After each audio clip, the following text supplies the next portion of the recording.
Virgo.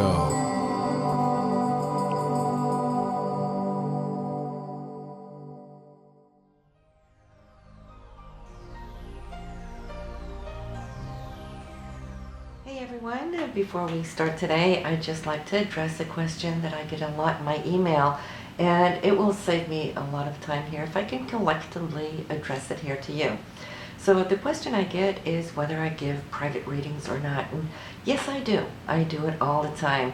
You will find it here on the sidebar. You just want to click on it. It will take you directly to the website where you can find out more information on the various readings that are available to you, both on the astrological side as well as the psychic readings and what you can expect from those. Alright, so let's get on with it and see what November has in store for you this month. Hello Virgo, this is your forecast for November 2014, and so October was a month for you where there was a lot of focus here on your financial situation. Maybe crunching numbers, looking over your expenses, the money that you earn, how you could improve it perhaps. And this month now the focus is shifting into the third house of communication, and you're going to see how this is really going to deepen in many senses because it's now in the sign of Scorpio, your Sun, Venus, and Saturn. Mercury is going to be joining there a little bit later on, so this is going to be the realm and the focus of this month. But Mercury is still in your second house of income. If you're listening to this on the October side of this reading and you haven't listened to the Mercury retrograde forecast, you can just go up here on the top button and find it on the playlist so you can listen to what you can expect this Mercury retrograde in October is doing for you in your sign. But excuse me. But then we have Mercury now going direct again, so it's picking up speed. So you were given a little extra time, an extension there because of that retrograde. So the ample time probably cleared up a lot of things for you. Some of you might even have received some money owed to you earlier that was delayed, or might still have been a little bit delayed, but now it's catching up. So you should be on a good roll for this. The new moon this month here, Virgo, for you will be November 22nd. The new moon is right on the cusp between the third house and the fourth house. So between communication and also that which deals with family, your roots, your past, parents, for example, as well, your home, property. So this is the place where we want to place our intentions this month so we can grow in a very positive way this area of your life. The full moon, on the other hand, is November 6th, and this will be placed in your ninth house. So some of you might feel that fruition is now being given to you on the 6th, pertaining to areas that might have to do with foreign people and places, or that you might be traveling or maybe receiving some visitors or some news that might hold some potent energy for you here. And we have nearly all the planets going directly. We still just have Neptune, which is lagging, but only until November 16th. Then she'll catch up, and then all the planets now moving forward, which is really getting everybody on board now. So you will see your life is going to go a little smoother. It's going to be picking up speed. This whole entire year was laden with a lot of retrogrades, difficult aspects. So many experienced setbacks and challenges and unexpected situations. But now harmony is coming in. We're feeling all the wheels in the motor now is functioning. And so we're going to start off here at the top of the month with three beautiful aspects that you're going to see right off the bat are going to work for you. The first one is Mercury and Jupiter. Jupiter is in your 12th house. That's the subconsciousness or the hidden area of your life. Jupiter is trying to kind of expand your spirituality, your higher thinking. Mercury is about communication. It's in that second house. So you might feel that you're drawing upon this inspiration from Jupiter, which is supporting you, to find that avenue, to cut that path out as far as your income and your finances, of those things that your mind has been churning on here throughout October and now into November. We have Venus, which rules money, but also relationships.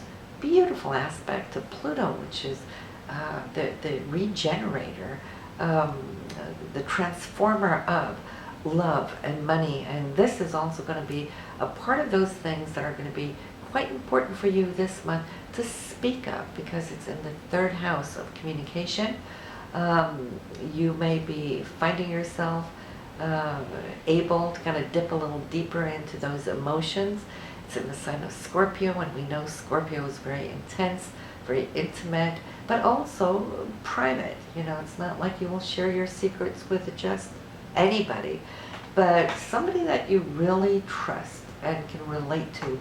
I see you opening up here, sharing some of the insights of what you've been going through as of late, because these two planets are also going to be lining up with Saturn a little bit later, and around the 18th there. And well, for Venus it'll be November 12th. But as that comes, it's like you're concluding this whole last year's journey. Okay, so it's coming out the 12th and the 18th there. And so you'll see how the need to not explain, definitely not defend, but to share. Why? Because you feel now that you've grasped an important emotional situation, and you're on top of it. Okay, you've mastered it. That's what Saturn is about.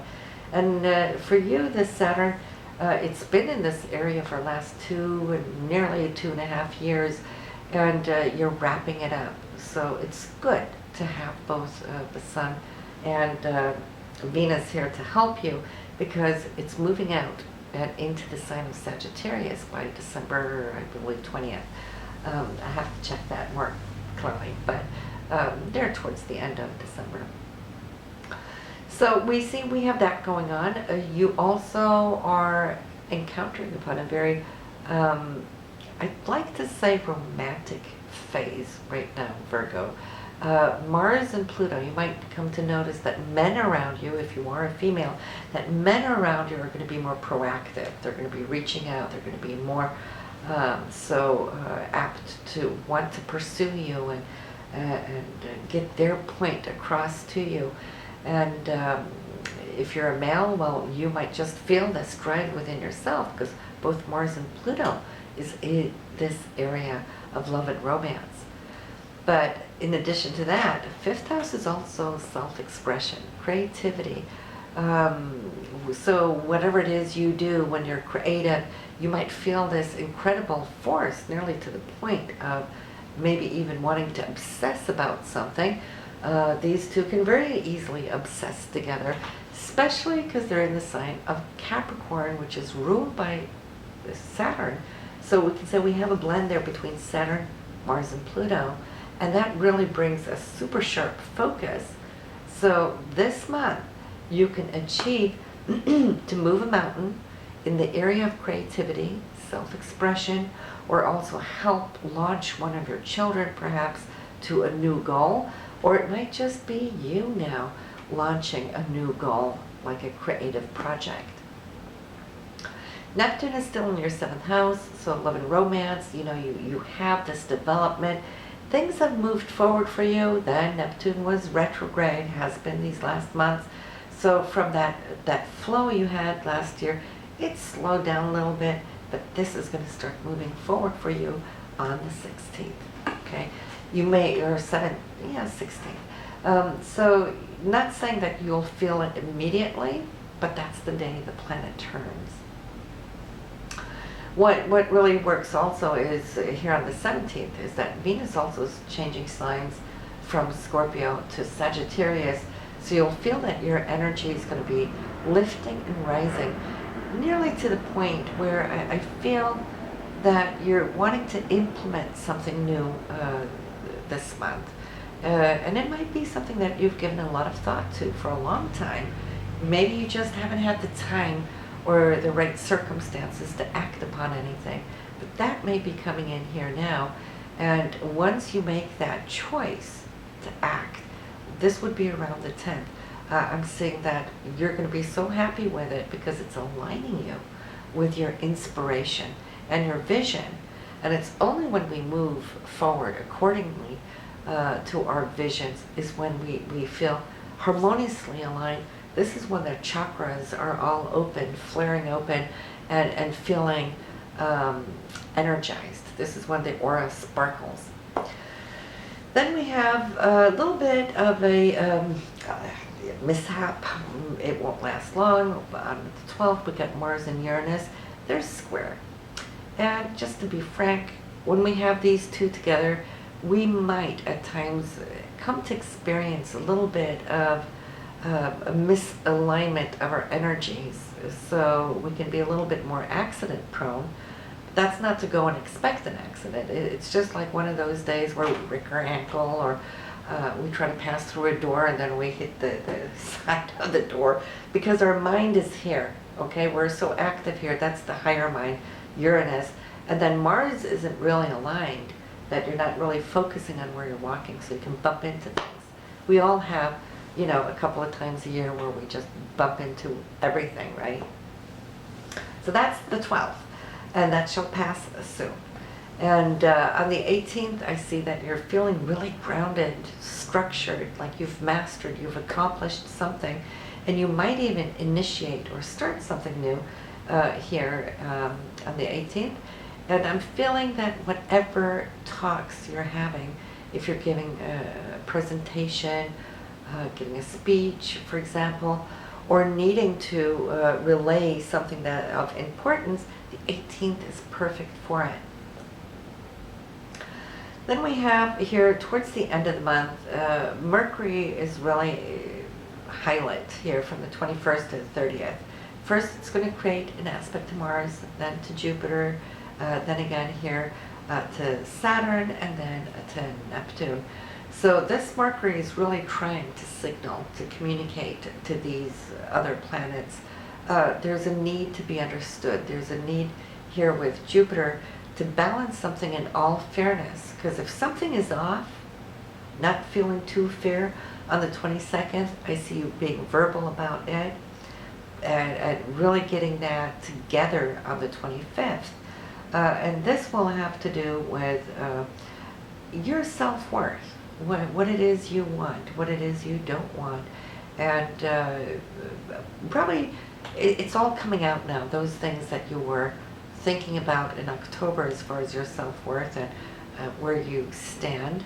That might have just been contemplated, but now it's coming out. It's being verbalized. So good for you. How can anybody know your needs if you don't express them? You know, people aren't mind readers.